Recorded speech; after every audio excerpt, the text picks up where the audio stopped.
You know, when we think of the Middle Ages, our minds usually jump to castles and knights and maybe some grand feasts. But what if we've been missing the single most common, most fundamental part of daily life for pretty much everyone back then? In this explainer, we're diving into a reality that was as constant as breathing, just unrelenting pain. This quote from our source material just hits the nail on the head, doesn't it? This isn't about the big, dramatic stuff like battles or plagues. It's about the quiet, everyday suffering that was simply the price of being alive. It wasn't an emergency, it was just normal. Okay, think about how you wake up. For us, it's supposed to be a reset, right? But for a medieval person, waking up was more like a negotiation with your own body. Forget feeling refreshed. They woke up already feeling injured, not from some accident, but from the bed itself, a lumpy sack of straw that was actively working against their spine. The day literally began with aches before their feet even touched the freezing cold floor. And that is such a crucial point. The pain was cumulative. Yesterday's sore back from hauling water didn't just vanish. Nope. It just joined last week's strained knee and the nagging ache from an injury that never healed right 5 years ago. It was this constant, growing pile of discomfort that you just had to carry with you every single day. So where did all this pain live? Well, in this first section, we're going to break down the aches that were a medieval person's constant companions, starting from right inside their own bodies. First up, let's talk about the mouth. We think of a toothache as a problem to be fixed, right? You go to the dentist. But in the Middle Ages, a painful mouth wasn't really a problem to be solved. It was just your mouth. It was a hostile environment you had to live with day in and day out. This quote just reframes the whole thing. Cracked teeth, cavities, abscesses, they were so common that the constant throbbing pain just became a part of your personality. You'd learn to chew on one side of your mouth, you'd know which foods to avoid, and you just accepted that a sudden jolt of agony was part of eating dinner. And what happened when it got truly unbearable?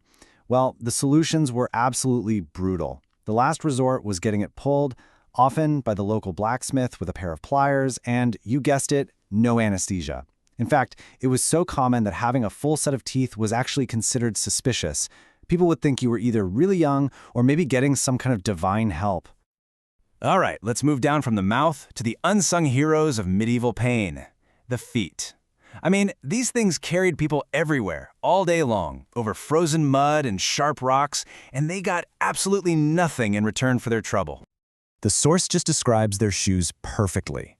They were thin, they were stiff, there was zero support, and there was no concept of a left or right shoe. This meant you were in a constant cycle of blisters, cuts, and, in the winter, frostbite.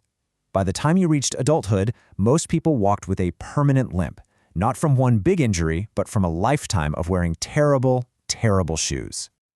Okay, now let's look at the pains that came directly from the struggle to just stay alive. This wasn't pain from accidents. This was the pain that was baked into the very act of working and finding enough food to eat.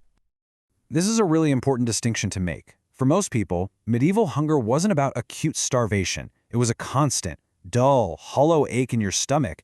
The feeling of being truly, completely full was probably a rare and even suspicious event. Hunger was just a familiar companion that you learned to work right through, kind of like a bad knee. And if hunger was the background hum, then back pain was the soundtrack to life. It started when you were a kid, hauling water and helping in the fields. By adulthood, most people were already kind of hunched over, moving with this careful, deliberate slowness that was designed purely to manage the chronic ache that never, ever went away. And this just illustrates so brilliantly how even the smallest injuries became a source of ongoing pain. A simple cut on your hand wouldn't just heal. It would get infected with dirt, it would scab over at night, and then it would get torn open again by the very next day's labor. Your hands basically became a scrapbook of old scars just layered on top of fresh wounds. So you've got pain coming from inside your body, pain coming from your work, but it also came from the world itself. The environment wasn't just some gentle backdrop, it was an active source of suffering. You know, we think of cold as something to escape from. You go inside. For them, cold was something you lived inside of. It seeped through leaky walls and it settled deep down into your joints, waking up old injuries and causing the burning agony of frostbite. Winter wasn't just a season, it was a recurring, body-wide type of ache. And for medieval women, well, the pain was often scheduled. It was a unique, unavoidable kind of suffering that arrived with the regularity of the seasons, painting a picture of just predictable agony. Childbirth was not a medical event. It was a recurring test of pure endurance. It was a duty you performed without any pain relief, with a huge risk of death, and it was followed by an almost immediate return to work. The idea of recovery just wasn't a concept. A woman who moved slowly after giving birth wasn't seen as injured. She was seen as normal. And then, layered right on top of everything else, was menstrual pain. This was just another discomfort to be worked through silently, with no special treatment, no privacy, and no effective hygiene. It was a physical and a social burden that you endured without complaint, because what would complaining even change? Nothing. So, all of this just begs the question, how did they stand it? How did they do it? Well, the answer isn't in their biology, it's in their culture. Their entire mindset was fundamentally different from ours. And this right here, this brings us to the most crucial point of all. In a world built on sheer labor, the first question wasn't, how do we fix this? It was, can you still work? And if the answer was yes, then your pain was just classified as acceptable. Your value as a person was tied directly to your utility. As long as you were functional, your suffering was your own problem. This definition really just crystallizes the whole medieval perspective. A sore back wasn't a medical condition. It was proof that you'd worked hard for years. Pain wasn't a sign that something was wrong. It was a sign that you were alive and that you were fulfilling your role in the world. You actually earned it. So, at the end of the day, it's not that medieval people were somehow inherently tougher. It's that they lived in a system where comfort wasn't even a goal. It was an impossible luxury. The entire social and economic structure demanded constant labor just to survive.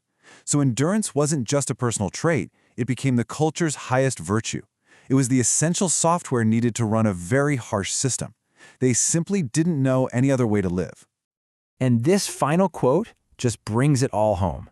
The constant, grinding, everyday pain, it wasn't some unfortunate byproduct of a hard life. It was the machine itself. It was the engine that decided how people moved, how they worked, and ultimately, how they survived. So this leaves us with a thought, right? Our world is built around the expectation of comfort. This idea that pain is an error, something to be corrected immediately. But in engineering that world, it's worth asking, what have we traded for all that comfort? What does a culture that was built on endurance know that a culture built on comfort might have forgotten?